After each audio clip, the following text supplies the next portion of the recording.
So welcome to GIBS Flash Forum this morning. We are very pleased to introduce Richard Sutton, who is a published author, who's joining us this morning to talk about something I think is extremely important in our current business environment and the environment in South Africa. Welcome, Richard. Hello, thanks so much for having me on this incredible opportunity, and thanks everyone for their time. Thank you. Tell us why you wrote the book and why now? So when I first researched my first book, The Stress Code, there was a strong leaning towards personal health behaviors in our ability to cope and withstand the challenges of the time from a very personal and individual perspective. And as I started diving into the research and really going deep, I started realizing that so much of the stress that is around us is not something that can't be controlled. We have this tremendous ability to really influence what happens in people's lives and the outcomes of their lives and the experiences that they have. And the further I got, the more I realized is that there's a huge piece here in terms of organizational stress and prevention strategies, and also a piece on the other, it's looking after the people that form or fall in our sphere of influence. Yeah.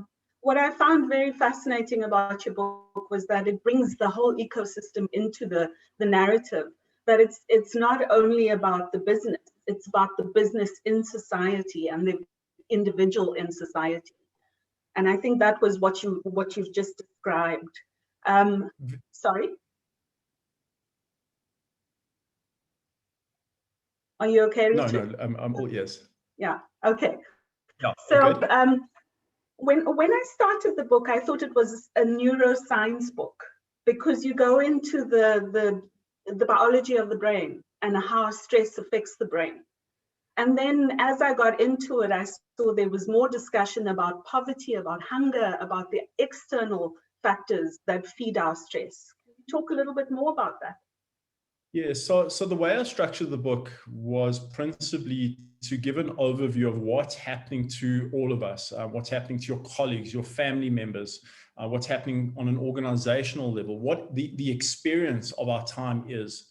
So that was the kind of biology and neuroscience and molecular elements that the book kicks off with. From there, I want to highlight and really point out what it is that is stressing us at this time. We assume that it's COVID-19, but it's actually COVID-19 superimposed on the fourth industrial revolution and everything that comes along with it. And it's been at least an 8-year trajectory to this point. The third part of the book is saying that now we understand what it's doing to us, and now we understand where it stems from and where it emanates from. What are we going to do about it? And if we don't do something about it, what are the consequences? So the third part is really the consequences of inaction. Mm-hmm. And the fourth part of the book is really about what we need to do, how we need to do it, and how we understand this whole landscape and the ability of us to change our realities and form a new path and a new reality if we're willing to be bold and courageous. Yeah. And that brings us to the leadership aspect of the book as well, because you're talking about a new kind of leader that needs to be born in order to deal with all these external factors. You have a list in one of your chapters that says these are the outside issues that leaders have to deal with. So can you talk a little bit about that? How do leaders now start thinking about the organizations within society? I think that there's been a gradual progression towards a shift in leadership style. I think it really started around 2015, and it's been moving quite steadily ever since.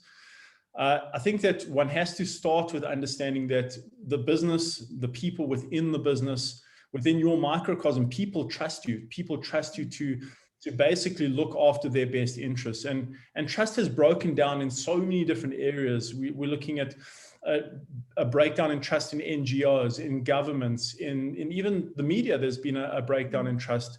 But the one sanctuary, the one area of trust that still remains is the business and its leadership. And that is an incredible gift at this point in time. And 2/3 of an organization really believes that you're going to make decisions that positively influence their path, their destiny, your shared destiny in their lives.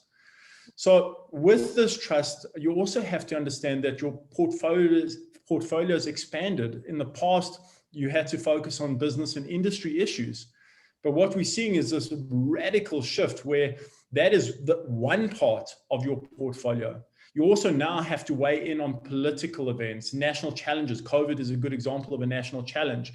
Poverty, hunger is a good example of a national challenge. You have to weigh in on and really safeguard the health and well-being and wellness of the people that make up the business. And this is that new expanded portfolio, and it comes with a lot of additional nuances and steps that need to be put in place and actioned. Yeah. So if we can get back to the stress aspect, one statistic that you use is that South Africa is the second most stressed nation in the world. And then you explain how you come from the airport on one of your international trips, and how our social conversations are around the stresses that face us constantly. We don't, in South Africa, we always have an awful consideration of, when we tell stories, my story is always worse than yours. How can we start changing that? Because you're saying change your perspective, change your narrative. Exactly. And narrative is everything. The way we see and view the world is the ultimate reality that will manifest. And for so many years, we've had this very negative mindset. And what you're referring to now is a report by Bloomberg, which rated us as the second most stressed nation on the planet at a couple of years ago, just 1 point behind Nigeria. But we've also been rated as I think it's the third or second most miserable country on the planet. And that is where they take rates of inflation and annual unemployment. They put those two figures together. It's also, there's Bloomberg ratings and there's other ratings. And we've been a top 3 contender on that for the last 3 years in a row. So there are these factors, but we have this incredible ability within our country to really do the incredible, do the impossible. And I really believe we're in that cycle. We've hit some low points, and the low point is fundamentally the time and the catalyst point for change. And I think that we have to view things. We can't look back. We can't go into the past and say, why and how and why us. We got to basically say or acknowledge that this has happened. These were the circumstances, but we're not going to be beholden to that. We're not an object that is acted upon by forces greater than itself. We're a subject who chooses path and destination. So we've got to look forward and say, what can we do about it? What are the circumstances? What is the path we are going to choose? What is the future that we want? And all of us have to dig our heels in and start making a difference to our microcosms. Yeah. So you're talking about agency here, that we're not objects, that we are subjects who have agency. But I'm also thinking about the large inequality in South Africa, that we have different systems of education, the lack of education, inequality that is the highest in the world, access to information that is very varied as well, depending on where we live, who we are, whether we're employed or unemployed. So when you talk about we have this agency, are you talking about people who are in the middle class, who are employed, who are in organizations, or are you talking about the ordinary person on the street? I'm talking about anyone who is in a leadership role, leadership position, anyone who has people that they care for, whether it's family members, whether it's broader than that, whether it's team members. And you're so right when you say that, like, we're really on the back foot in terms of our placement. We've got a tremendous negativity and negative perception. I think 59% of South Africans believe that the country's headed in the wrong direction still. You've got mental health in South Africa, a real big problem at the moment. If you're looking at white collar workers, the prevalence is 40%. Most organizations are sitting at a 26.2% depression rate. Since 2008, almost 1 in 3 children in South Africa are physically or cognitively or emotionally affected by undernourishment. You're looking at 4 million people not going to eat today.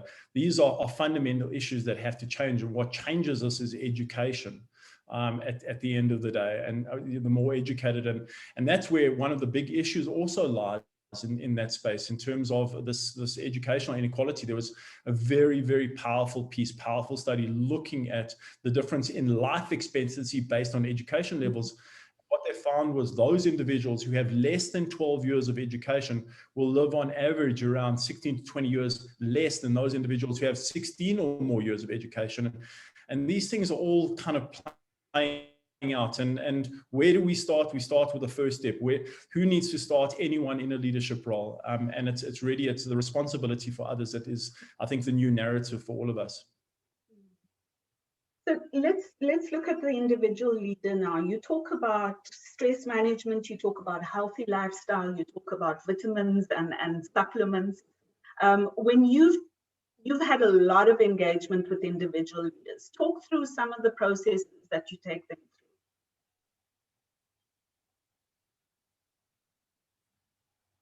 So my understanding of leadership is that there has been a transition. There has been a shift in the style and approach to leadership. But the great leaders that I've been fortunate enough to spend time with and learn from, you learn so much from these incredible individuals, whether it's in sports or whether it's in business or whether it's outside of those spheres. The great leaders have two fundamental principles. And the first principle is knowing oneself. And there's this big self-care piece. The great leaders really know how to look after themselves so that they can fulfill their second mandate. And that is know people, understand people, and safeguard people. And really, in my experience, the greatest leaders of all are the people who can connect, are the individuals who can connect to people. And that is such a message and such a lesson for me, and especially in authoring this book. Okay. So COVID happens in 2020, 2019 for some parts of the world. And there's this massive uncertainty that comes in. And so leaders have to now be agile, they have to pivot, they have to change everything. But at the same time, organizations live in such great uncertainty about their future and about their sustainability. So we have to have brave leaders to work within these periods of uncertainty. How do they then convince their staff or their followers that this period is going to be okay? Because we don't know what's going to happen in 2021. I mean, 2020 taught us that uncertainty is normal. No, so that is such a great point, and we're all really grappling with that, is that we can't guarantee what we used to. And this really represents something that is referred to as a breach in the psychological contract. Mm-hmm. So historically, an employer and an organization could promise job security. They could promise fair compensation.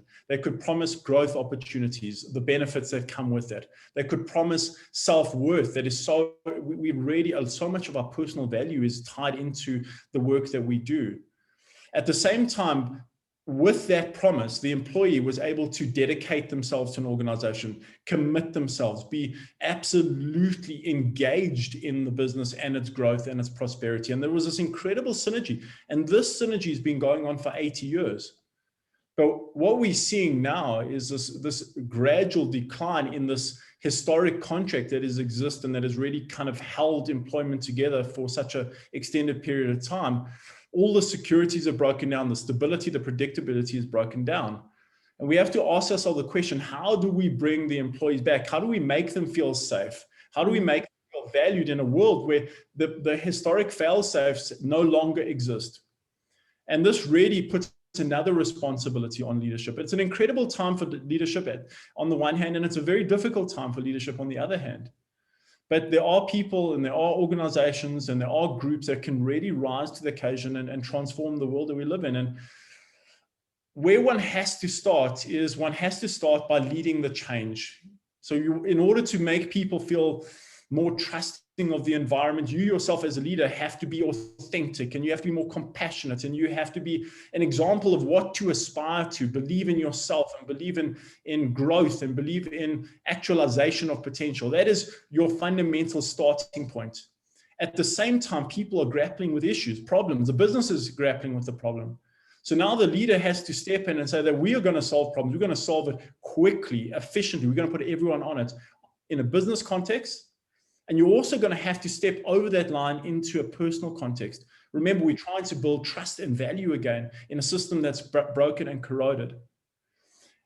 I think the third kind of piece is the empowering piece. Is people need to be empowered. They need a voice at this time. Everything's so little is in our control at the moment, and we often feel muted in the world that we live in. And I think if as a leader, you can give people the opportunity for shared action, a voice in decisions that affect them, just that belief that they have this intrinsic worth to you, the business and the organization, is so important. And I think the last step is really just taking responsibility for the values of the business, the actions of the business, being visible in crisis, not disappearing when things get tough. And just again, I want to stress the authenticity. And I think if you can build on those 4 aspects, I know there's lots of weaving parts, you can rebuild this contract, you can make people feel safe and secure. And here's the kicker, is that if you make people feel safe, secure, give them a stable environment, a predictable environment in a certain context, you bring out their talents. What is a business at the end of the day? It's people's talents and abilities and the time they're willing to commit to the business. And if you can create this environment, people have so much intrinsic potential. You can really tap into discretionary energy. They'll commit more time, more creativity, more innovation will be thrown in. And you have certainly a fighting chance in a difficult market. I want to come back to the focus on getting people to give their best, but just a reminder to the audience that you can put your questions in the Q&A box, and then we will ask Richard to respond to them later on. Richard, you spoke about the gig economy and the human cloud, which I found quite interesting, and how people can get, how businesses can get more out of engaging their workers at different levels. What are some of those examples? I mean, I've heard of the slow hustle and the side hustle. I mean, isn't this giving people more work in periods of uncertainty and high stress? So businesses can really capitalize on this gig economy because businesses have this element of uncertainty. They don't know what volumes they're going to be turning. They don't know what growth potential or prospects are. And the gig economy allows businesses to expand and contract based on external forces and circumstances. And you can bring specialists into areas that you may be weak. And it really is a robust platform to change and innovate and create. The only challenge with the gig economy is that your workforce doesn't share a collective identity, and purpose and values are so important for a business to grow and really thrive in these times. So like everything in life, there's this playoff between, the benefit and the disadvantage. And then for gig workers, they get this flexibility, and they get new opportunities anywhere in the world that they never had before, but they don't get a lot of security. They don't get the medical security, and they don't get the skills development and training. So there's losses on both sides and gains on both sides. One really has to weigh it up, but it's a very big recalibration of work that's taking place right now. And that's one of the stresses that's taking place. That secure employment model is disappearing. Yeah, no, definitely. COVID has also made us work from home. So we need different management styles now where we're working with remote teams. We don't have that face-to-face contact. We're actually being asked to work longer. We are being asked to work harder in many cases. So, what kind of management style would then be suited to what's happening right now? We have empty buildings. We have companies closing down or people going on half salary. The insecurity is very high. And even if you know that you have a job, you're still working in isolation. So it's very interesting, the set that you've described, which is so true of our time, where we have the social isolation, we've got this insecurity, and it's a very strong mix. When you bring social isolation, lack of support, job insecurity, you bring them all together, all of a sudden you start creating a burnout matrix, a burnout formula. And a lot of it stems from the fact that so much of this is not fair. No one chooses to be put in these positions right now. No one chooses to not have support. No one chooses to not be fully valued. No one's choosing to not have growth opportunities. No one's choosing to work 2 hours longer every day. No one's choosing to be in more meetings than ever before. And this injustice factor is a very strong in the experience of burnout. And burnout fundamentally is an experience where we have physical exhaustion, we have energy depletion, we have the emotional instability, we have negativity, we have cynicism, we have low self-worth, low self-esteem. And I think that we're really all feeling that in some way, shape, or form to some extent. I don't think anyone's really immune. And if you look at the statistics, the high-performing fields, organizations, businesses, burnout is sitting at around 2/3 of the organization right now. So we're all feeling that, and we always think that it's the high performance expectations that drives burnout. It's not. It's exactly the set that we're in right now. It's the injustice, lack of support element that really drives burnout, and it will create a depreciation in the functionality of your teams. And one has to ask the question is, like, as a leader, what do you do about that? How do you fix this? And really, as a leader, it's about creating as much fairness as possible, as much support as possible within your team, personal check-ins, try to create an environment of shared activities, shared action, shared learning. One of the biggest defenses against job insecurity, employment insecurity is skills development. We just know that when we're developing new skills and developing ourselves, we know that anything is possible in the future, and it gives us that hope element, and it takes a lot of that stress away. You've asked me a very difficult question, and I don't think anyone has the ideal solution set for it. But what I can say is understand what it's doing. It's driving burnout and lower performance and a whole bunch of other things that come with it. And we really have to step in and create as much security and support and fairness as we can in order to mitigate some of this. Yeah. At some point in your book, you talk about the intolerance of uncertainty, and I found that quite an interesting concept. That, you know, when do we become intolerant? What are the manifestations of this intolerance?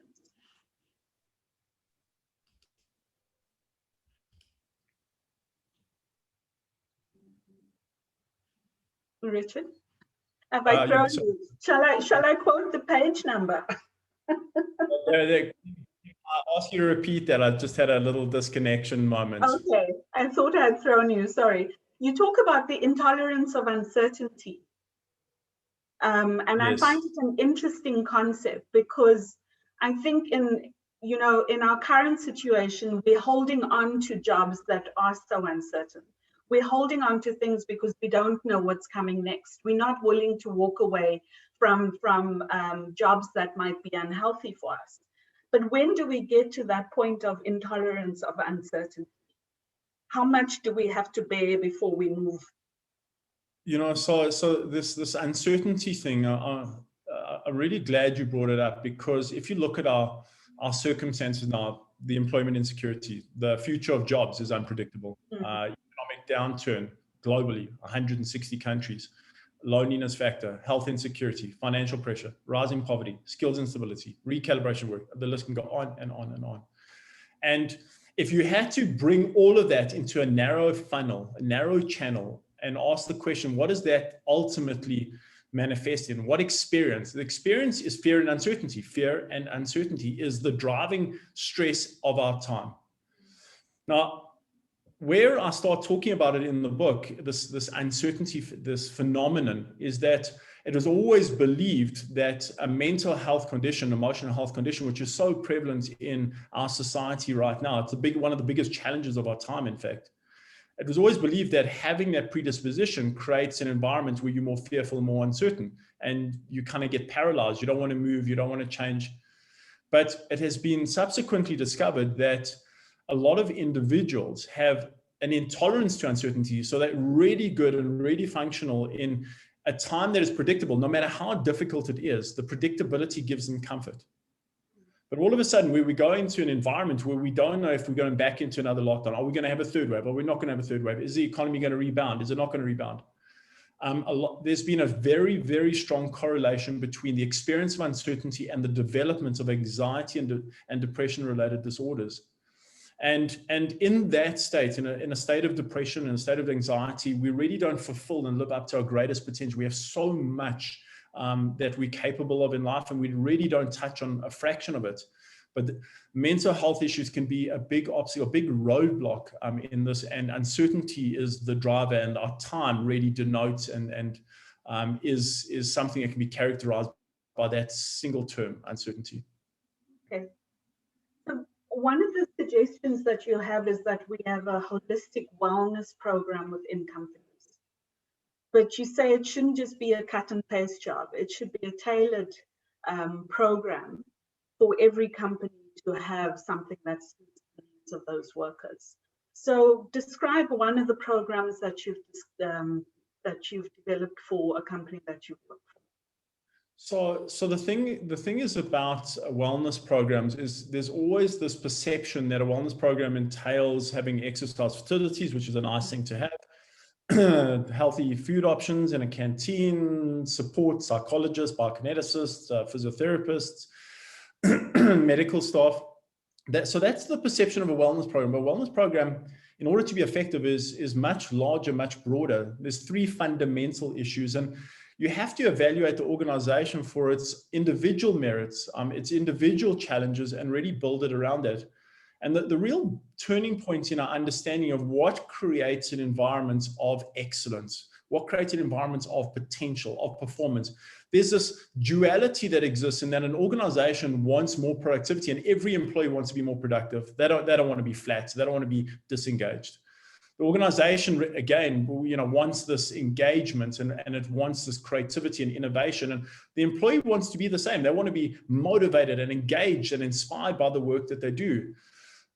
Then we have the organization saying that we want our people at work. We don't want absenteeism. We certainly don't want presenteeism, which is a kind of total disconnect. It's really costly on an organization. And the individual wants to be healthy, and they want to be vital, and they want to be vibrant, and want to live their lives. There's this duality that exists. There's a common ground. Now, the answer to a wellness program doesn't lie in the fact that, if you throw individual responsibility at someone, everything is going to be fine. So when I say individual, you must exercise more, you must eat better, you must look after your environment, you must practice a holistic lifestyle in order to manage your demands better. And that's an important part, a really important part, but it's so much bigger than that. And where I say it's bigger is that if you can cut off stress at the source, the challenges at the source, and where I'm going to speak to is just very, very briefly, is it was a very big Australian meta-analysis, 90 studies over a 15-year period, looking at wellness programs and what works, what doesn't. And they were looking at programs that basically identify stress and literally choke it, cut it out. If the stress exists, remove it before it even gets to the workforce. And they were looking at programs where they're saying that, okay, the workforce, empower yourselves. And they're looking at programs where they say that we're not going to really be doing the empowerment or cutting off piece, but we're going to provide services that if you do get stressed, you're going to be able to be looked after, nurtured.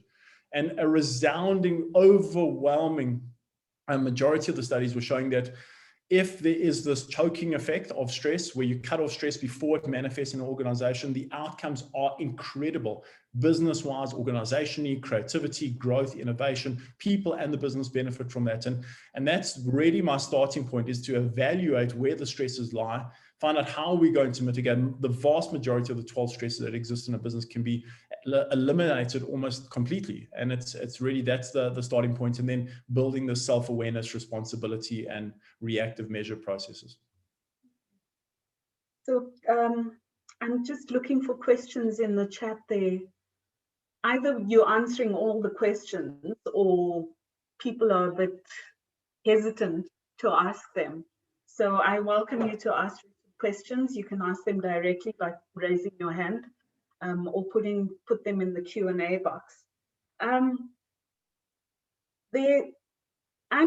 very interested in your career in the sports arena. In recent months, Morrison Tombeni and Louise Whitaker, have our dean and deputy dean, have been using sport analogies when talking to MBA students. And I found your sport stories in your book very interesting and very evident of how leadership and sport can correlate. Talk a little bit about some of your experiences with the tennis world. I won't drop the names, but read the book. The names are interesting.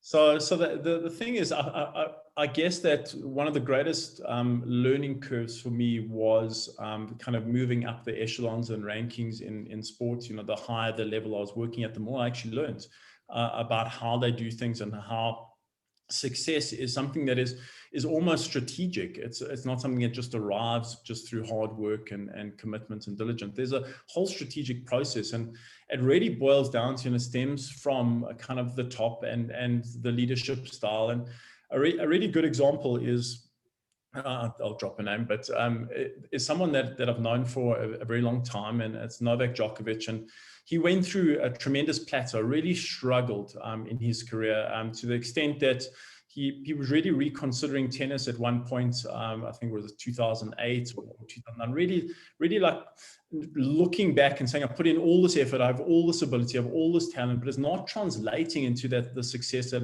I'm aspiring for, and I know that I'm capable of. And there were a lot of changes that took place. He brought in people who were able to guide him more successfully, and he also transitioned. The more successful he became, he started becoming a greater leader. And what I noticed over the years with Novak and his team that he built around him, you'd always bring in experts, gig economy style, for specific areas that he felt challenged by, and he always understood and really identified and knew that he was limited in his ability, and his full growth and full potential could only be actualized by others. But the interesting thing about Novak's team is that they have this shared identity and shared purpose. If he wins a match, they all win a match. If he wins a tournament, they all hold up that trophy. And it's so entrenched. It's one of the teams that I've really noticed that there's this collective purpose, collective identity, which is largely driven by him and saying that we're all in this together. My success is dependent on you and your input, and I'm going to enable you and empower you and give you autonomy and give you control and give you support and make you feel valued. And it's these funny nuances, well, I wouldn't say funny nuances, but these very specific nuances that really have created the champion he is in an environment where you're looking at some incredibly talented individual, Roger Federer, Rafa Nadal, the most talented players in history, and he's sitting at number one and they're not. I mean, that's testament to leadership, it's testament to strategy, it's testament to structure, and there's many players and many individuals I can give similar examples of just that exceptional ability with people. We have a question from Cleli Maketa. If Cleli would like to speak, we can unmute you, or I could ask you the question for you. What are you comfortable with, Cleli? You can read out the question. Okay, thank you. Thank you. Cleli's question to you, Richard, is leaders are expected to be able to be aware and help teams in terms of managing uncertainty.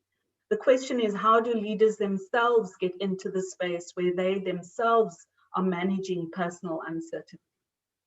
So that really boils down to a strategic self-care approach. Leaders are at the top.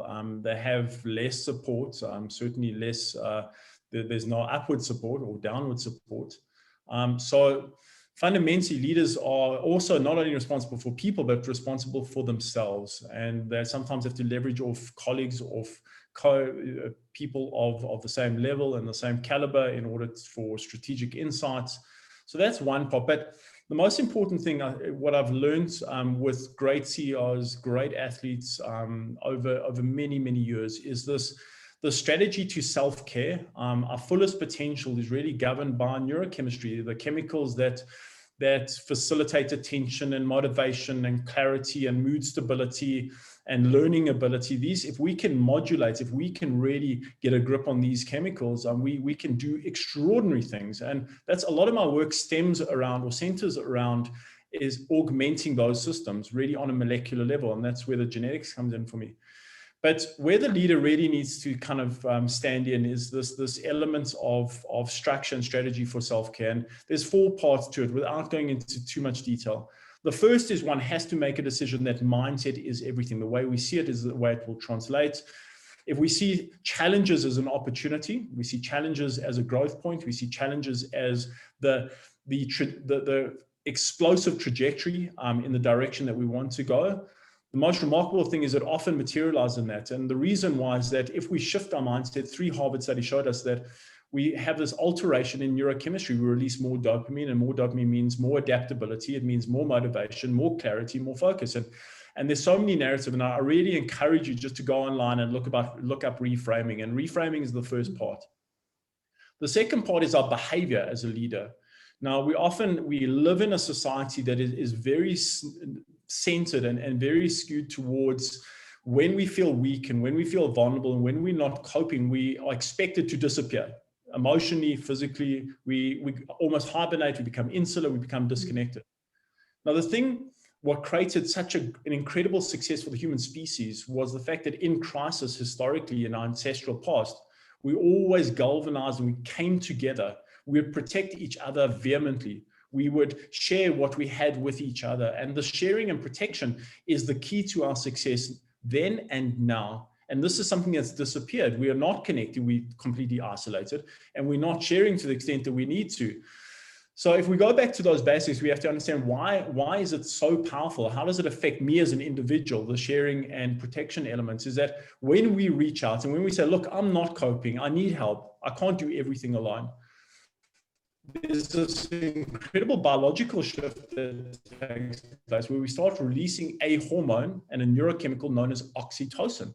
Now, oxytocin is a molecule that has the potential to transform our reality, makes us fearless, makes us confident, makes us self-assured. All the negativity that stems from the other stress hormones like cortisol and excessive adrenaline, the anxiety and the worry and the self-doubt disappears in that state. And I urge you in these situations, once you've got that reframing narrative where you remind yourself daily of opportunity, looking at connection, no matter how I feel. The third part is we lack control. We lack certainty right now. What can we control in our lives? And what we can control is our stress responses, our stress axes. And it's a very powerful narrative, this, because we think the biological state that we experience when we're stressed is set, it's cast in stone. It's not. We can turn it off anytime we want to. And what do we have to do in order to achieve that? We have to stimulate a certain nerve complex and a certain chemical process. And we achieve this through meditation. We achieve this through yoga. We achieve this through deep breathing, cold immersion. We achieve this through physical therapies and reflexology and acupuncture. We achieve this through all these modalities that have been around for 2,000 years. All we need to do is do them regularly, whether it's daily or it's several times a week. And the last step in terms of self-actualization so that you can manage personal uncertainty more successfully, the last point in that self-actualization is lifestyle, exercising frequently, eating the right foods, creating the right environment for yourself. And I say this because of one phenomenon specifically, is that when we get stressed, there's a corruption in a production of a hormone known as brain-derived neurotrophic factor. It's a protein that is responsible for our adaptability and our cognitive integrity and our agility. And we need to be agile right now. And this protein is the facilitator. It's the guy who's saying, go, go, go, and I'm going to enable you. When we get stressed and we're not coping, we're feeling uncertain, we have a reduction, a decline in this protein to the extent of 40% downward shift in the molecule that gives you this control over the uncontrollable within oneself.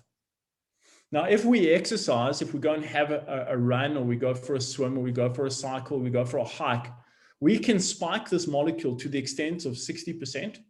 So if you've got a 40% downward spiral on that day and you can go for an exercise session and spike it by 60%, all of a sudden you're creating new opportunities for yourself. And you do this every second day, you're going to have a 220% spike over a period of 3 months. You will be so much more agile, so much more adaptable. Uncertainty for you will not be a challenge, but it requires consistency. And that is just one molecule, and that is just one action. There's so many that we can explore and talk about. Thanks, Richard. Kelly, I hope that answered your question. Any other questions? I don't see hands. So what I'm understanding, Richard, and after reading your book, I think, before COVID, and like you said, the last 8 years have brought us to this point. Before that point, we were all about widening our perspective, globalization, 4IR, connection with the world. And what I'm hearing you say is that we actually need to come and narrow the perspective into the individual and into the local that is around us. You speak about the role of CSI. Can you just talk about, or CSR for some companies, can you talk about that a little bit? Because you say it's not only going to be, government can't do this alone. We talk about malnutrition, 1 in 4 children. This morning I heard a news report on the radio. UCT's just released a study on malnutrition in South Africa, and it's generational. It's not just now.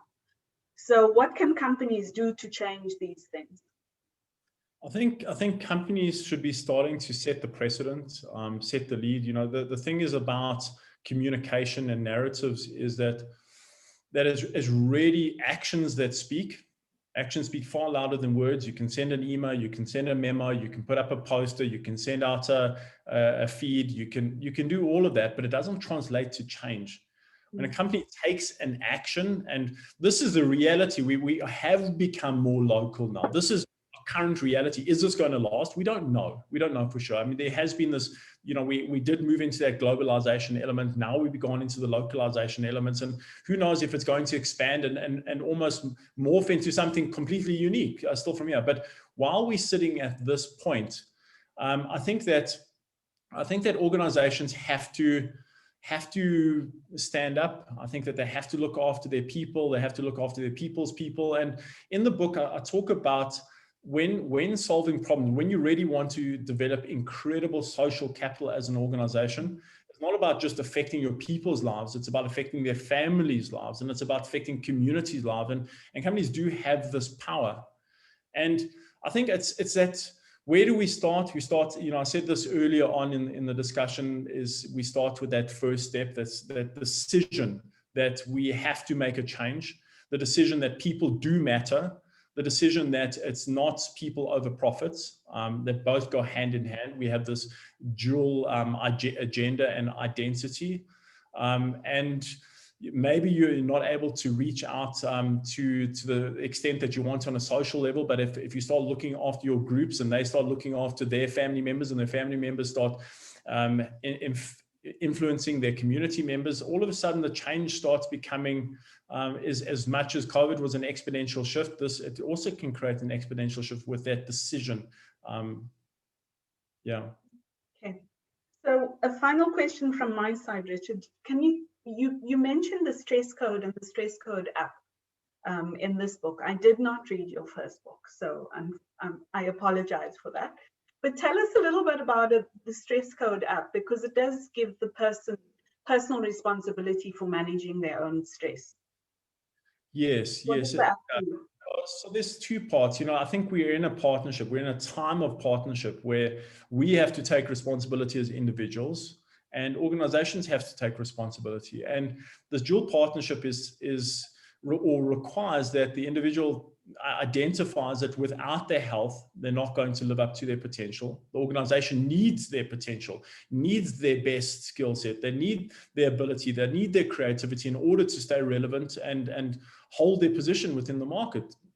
So there is this responsibility, but a lot of individuals don't know where to start. And the app was built around kind of identifying this is where your stress levels are. This is what's stressing you at this point in time.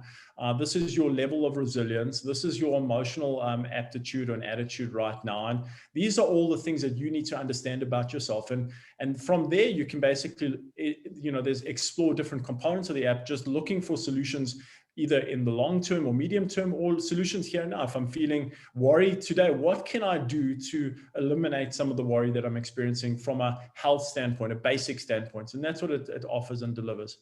But at the same time, the app has a different side to it. And the side is that all the information is getting fed in an anonymized fashion, and the organization is getting an idea of what's happening on a landscape, or from a landscape perspective.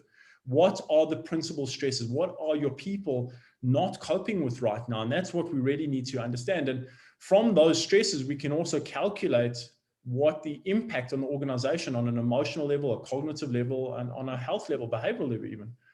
And so that's a piece that is really strong, because with this knowledge and with this understanding, we can say that, well, this is what, let's say work-family conflict is a good example of a challenge that we're all experiencing right now.